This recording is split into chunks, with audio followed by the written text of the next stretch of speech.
Assalamualaikum warahmatullahi wabarakatuh. Halo semuanya. Perkenalkan kami dari kelompok 3 wartawan Radit Isman Delta. Nama saya Ari Langsori Taksono, nomor absen yang keempat. Nama saya Rana Ceta Fadila, nomor absen 30. Nama saya Princess Sarah Farisa dari absen 2. Nama saya Natasha Nurani dari absen 23. Nama saya Nesya Puriwan dari absen 24. Saya Muhammad Safia Arifia, absen 20. Alasan kami melakukan observasi yaitu 1. Untuk menambah wawasan sejarah pers Indonesia. 2. Menumbuhkan apresiasi terhadap dunia jurnalistik. 3. Mendukung pembelajaran di sekolah. 4. Mengembangkan kemampuan observasi dan penulisan. 5. Meningkatkan rasa nasionalisme. 6. Media pembelajaran interaktif dan menarik. Hal yang ingin diketahui dari penelitian monumen pers yaitu menelusuri sejarah berdirinya dan perkembangannya dari masa ke masa, koleksi artefak sejarah pers yang disimpan, serta peranannya sebagai cagar budaya nasional dan objek wisata pendidikan serta fungsinya. Assalamualaikum warahmatullahi wabarakatuh. Perkenalkan, saya Muhammad Safia, mewakili dari kelompok 3.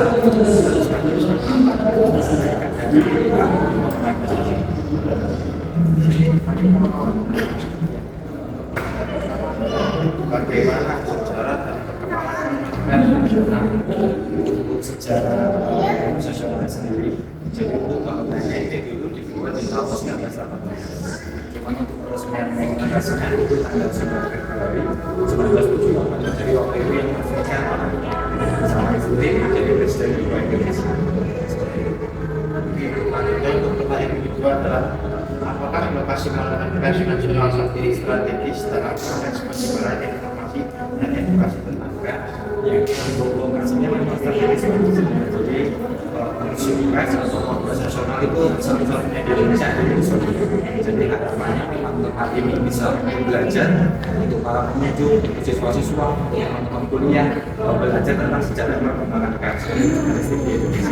Jadi di sini ada banyak sekali transaksi orang-orang lama dan juga banyak sekali koleksi nanti yang bisa dikunjungi dan juga dibaca.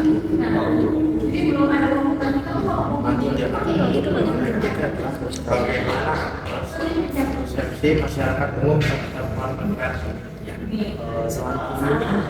Pengunjung senang di sini karena layanannya baik. Jadi kalau kita lihat di ulasan di Google itu mayoritas memang senang. Jadi mereka happy ketika datang ke sini.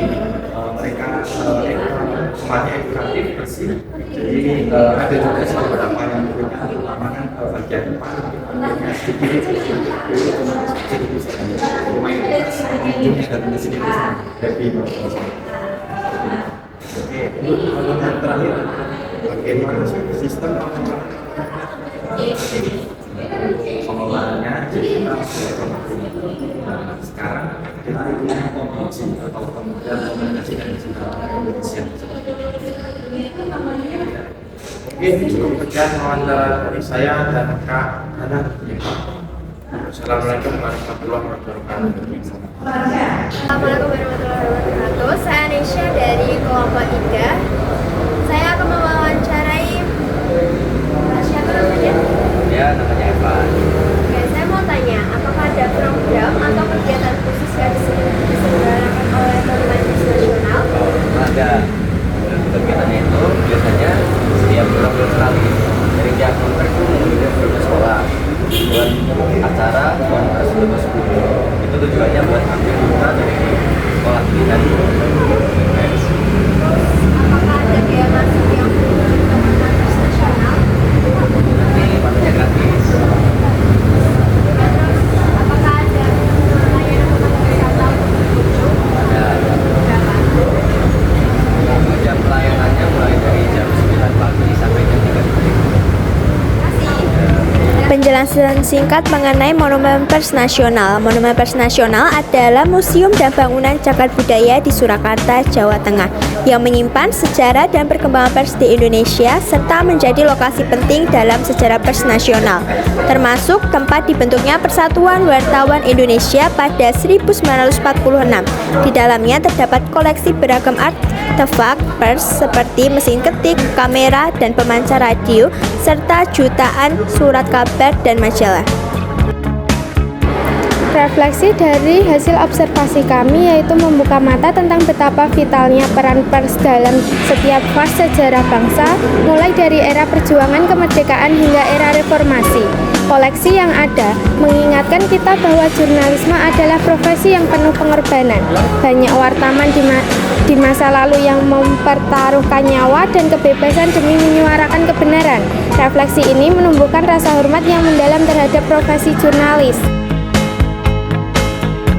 Nilai pelajaran yang kita dapatkan dari mengobservasi di Monumen Pers Nasional adalah 1. Sebagai alat perjuangan dan pemersatu bangsa. 2. Sebagai media pembelajaran yang interaktif. 3. Menghargai sejarah dan perjuangan bangsa.